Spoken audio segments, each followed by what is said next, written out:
Ukuthola okuthandayo empilweni akuyona into yokukhetha, kodwa yokuvezwa. Ukuphishekela ingcebo nje ngaphandle kokwazi ukuthi ubani kungumkhuba ongenangqondo. Abantu abaningi bavuka ekuseni bengenawo umgomo. Lokho kubuhlungu kakhulu kunokuba becabanga. Ukuphila nje ukuze usebenze, ukhokhe izikweletu, ulandele umkhuba oluqondene nalo, kuwumkhuba oqhekekile. Ukukhetha umsebenzi ngokusekelwe ekuqinekisweni kwabanye, izifiso zomndeni, imali eningi, ukuphepha okubonakalayo, akuyona indlela eya ekuphileni okuhlangabezana nezifiso zakho. Ukuthola umgomo wakho kufana nokuvuka komoya oqabukile, isiqondiso esizayo ngaphakathi, ukuqonda okujulile. Akuyona into engaphandle, kuvela ngaphakathi. Ngiyakhumbula isikhathi lapho ibhizinisi lami lokuhlanza laphumelela kakhulu. Ngithola imali engaphezu kwalokho engangiphupha ngako, kodwa ngazizwa ngingenalutho. Kwakukhona ukuthi kimi, lokhu akukona konke. Ngachitha isikhathi eside ngingaqiniseki, ngaqala ukuqonda ukuthi injabulo yami ayizange ivele emalini, kodwa ekutheni ngibone abasebenzi bami bekhula, ngibasize bafinyelele imigomo yabo, baqonde izimali zabo, bakholwe ngokwabo. Ngaqonda ukuthi umgomo wami wawungeyona ukuhlanza ama-ofisi, kodwa ukuphefumulela abantu. Akuzange kube isinqumo esisheshayo, kwaba yinkambiso. Isici esibalulekile ukuzilalela. Ubone ukuthi abantu abaningi bayesaba ukuthula, ukuba zodwa nemicabango yabo. Kukhona isizathu salokho. Ukuthula kuveza imibuzo enzima, ngingathanda ngempela yini na, ingabe impilo yami yayizoba nomqondo uma iphela namuhla, kungani ngivuka nsuku zonke? Abaningi bayagwema lokhu, bakhetha umsindo, umkhuba, nokuhamba ngokuzenzakalelayo. Iqiniso libuhlungu, labo abangawutholi umgomo wabo, baphila ngokusekelwe emigonweni yabanye, kungakhathaliseki ukuthi bazimisela kangakanani, ingcebo ayifiki kalula, ngoba umkhaya uyaphendula enjongweni, hayi emizamweni engenangqondo. Abaningi bathi abanawo isikhathi sokuthola umgomo wabo, kodwa banawo isikhathi se-social media, ukukhononda, nemisebenzi engenamsebenzi. Ngiyakunika inselele, vuka ihora elilodwa ngaphambi kwesikhathi, endaweni ethule, bhala ngeqiniso, uma ngiphila ngalokho engikuthandayo, kuyoba yini na? Ekuqaleni, ungabhalanga lutho, kodwa ngokuhamba kwesikhathi, ingqondo yakho izofumana izimpendulo, izinkumbulo zobuntwana, izinto oziqaphele, imicabango ebonakala iyisiwula, kodwa ebonisa inhliziyo yakho. Uzozizwa umangaliswe. Ucwaningo e-University yase-Stanford lubonisa ukuthi abantu abanawo umgomo baqina kakhulu, banempilo enhle, futhi baphila ngokuthuthuka kwezimali. Ukuthola umgomo wakho, konke kuyashintsha. Uyayeka ukufana nabanye, uyeka ukufuna ukulingana, futhi usebenza ngokuhambisana nobuntu bakho. Impilo iyawenza umqondo, idonsa abantu namathuba afanele, futhi imali iba yisiphumo, hayi umgomo oyinhloko. Uyaphila ngokusekelwe emgomeni wakho noma uyalandela okufunwa yi-world. Lokhu akuyona imibuzo elula, kodwa kubalulekile. Ngaphesheya kwalesi simo, kukhona impilo egcwele, ngaphandle kokukhathazeka ngengcebo, impilo lapho ingcebo ikufunela khona, ngoba ube yinto enezigugu. Konke kuqala ngokuyeka ukuthatha izinqumo bese uqala ukuthola. Kungani uvuka nsuku zonke? Hayi impendulo ezenzakalelayo, kodwa iqiniso okujulile. Yini ekukhuthazayo? Kwabaningi akukho lutho. Lena yisibonakaliso esiyinhloko sokungabi nesihlanganyelo nomgomo. Abaningi abaphili, baphila ngokuzikhandla, ngokuzenzakalelayo, ngokushesha, befaka ifoni esandleni, ingqondo ithathiwe yimizamo. Le nkambo iyaqhubeka kuze kube yilapho bezibuza, ngenze njani ngempilo yami? Khona-ke sekwephuzile. Udinga ukuthola umgomo wakho, isizathu sakho, kungani kwakho. Lokhu kuzonikeza konke umqondo. Ukuthola umgomo wakho, ukuvuka kuyayeka ukuba umthwalo futhi kuba yisibusiso. Ngakuthatha lokhu ngokungathi sina.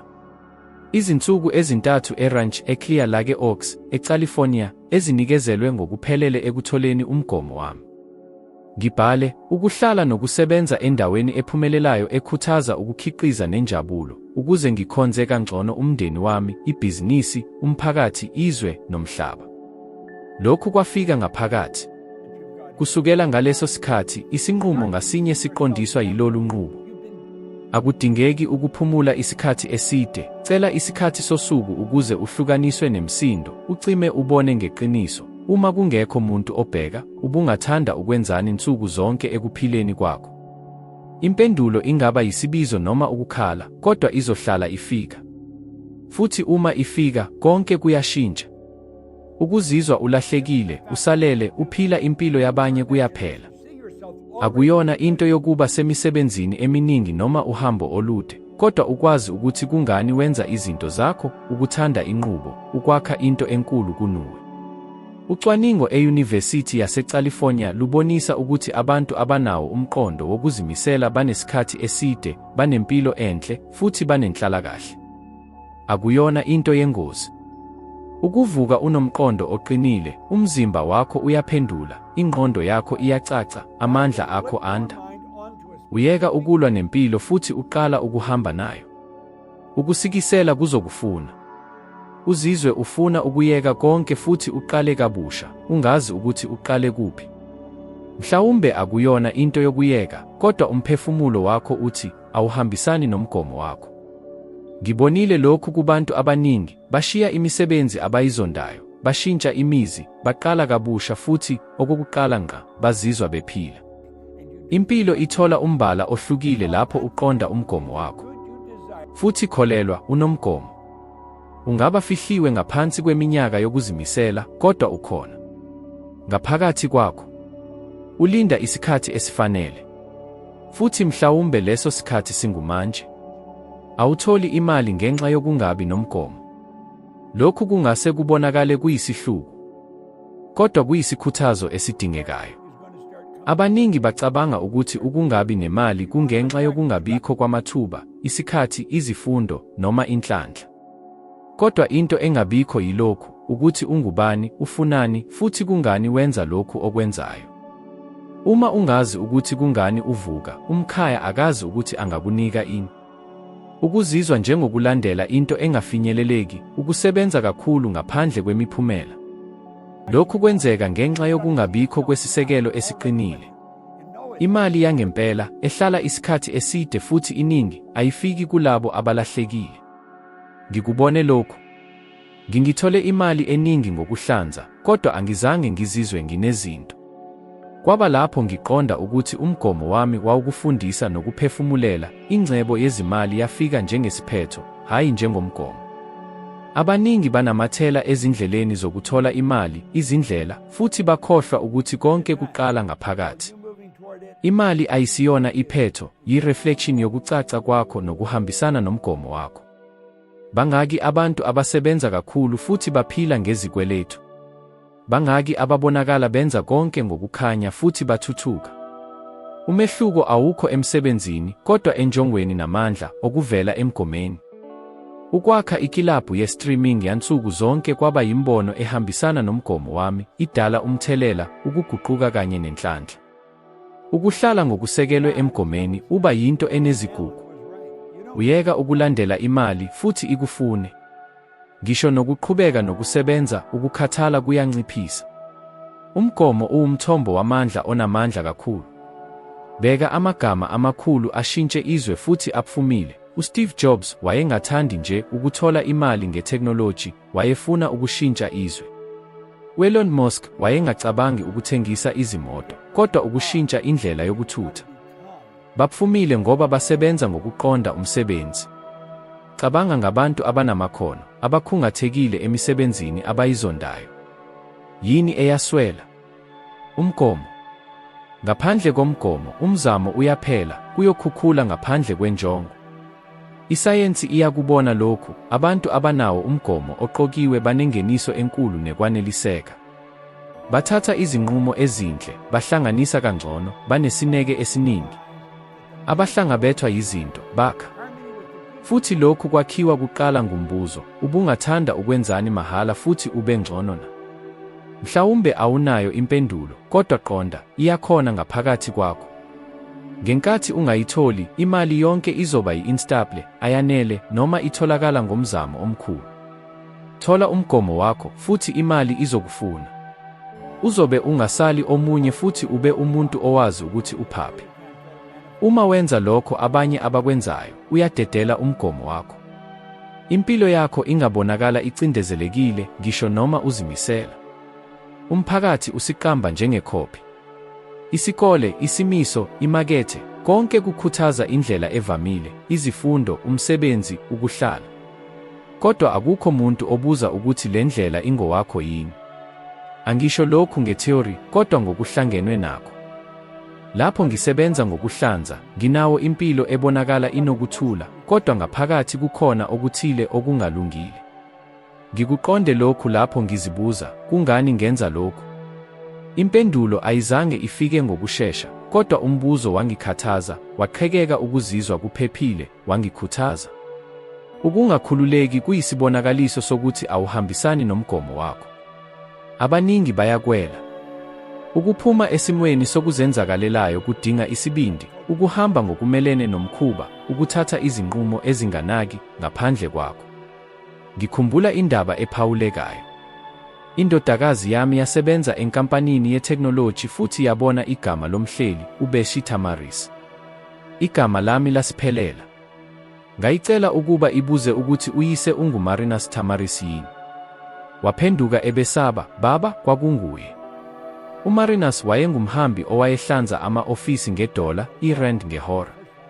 Wayekaqondi ukushayela, wayengakhulumi isiNgisi. Kholelwa kuye. Ngimsize ukushayela, ukwakha ibhizinisi lakhe. Eminyakeni eminingi kamuva, wayengumnikazi wezinhlangano eziningi, omuhle futhi ohloniphekile. Utholile ayekufuna. Konke kwaqala lapho enqabela ukulandela abanye futhi wabhala umlando wakhe. Ukuzinikela kulokho okuvusa umoya wakho, kusho ukushiya ukuphila nje, uqale ukwakha impilo yakho ngokwakho. Lokhu kuyaqondakala ukuthi kuyaguqula amandla akho, indlela oziphatha ngayo, kanye nemiphumela yakho. Kodwa-ke, ukuzama ukwenza izinto eziningi ngesikhathi esisodwa kuholela ekudidekeni nasekuntengantengeni. Ngakho-ke, uma izimvo zifika, futhi ziyofika uma uxhumene nenhloso yakho, zibhale phansi, uzilungise, ubeke uhlu lokuqala, bese ukhetha eyodwa, leyo ezoqala ukukushayela phambili. Imigomo yakho iyisithombe senhloso yakho esebenza, iyisithombe sesifiso sakho esiqala ukubona. Akukhona ukushintsha izinto emhlabeni wonke ngesikhathi esisodwa, kodwa ukuthatha isinyathelo sokuphuma ekuphileni okukubopha. Uma uzizwa ungenamandla endleleni yakho, ngiyaqonda, kodwa khumbula ukuthi lokhu akusona isikhathi esiphelile. Ungakwazi ukwakha into entsha, into ehlukile, kodwa lokhu kuzokwenzeka uma uphuma ekugcineni kwakho futhi ube nesibindi sokuphila ngenhloso. Umhlaba awudingi abantu abaphila ngokulingisa, uyakudingi wena, ngempela, futhi wena kuphela ongenza lokhu. Umbuzo uwukuthi, uzoqhubeka ulandela izindlela zabanye noma ekugcineni uzobhala eyakho? Ushintsho olufunayo luqala ngesikhathi uthatha isinqumo sokuyeka ukulandela, bese uqala ukuphila ngenhloso. Awuzalelwanga ukulandela isicubu, unemvelaphi yakho, futhi uma uyithola, konke kuyahambisana, amandla akho, ukugxila kwakho, intuthuko yakho, nokuthula kwakho. Alukho amandla angaphandle azokugcwalisa uma ungaxhunyanisiwe nalokho okukushayelayo.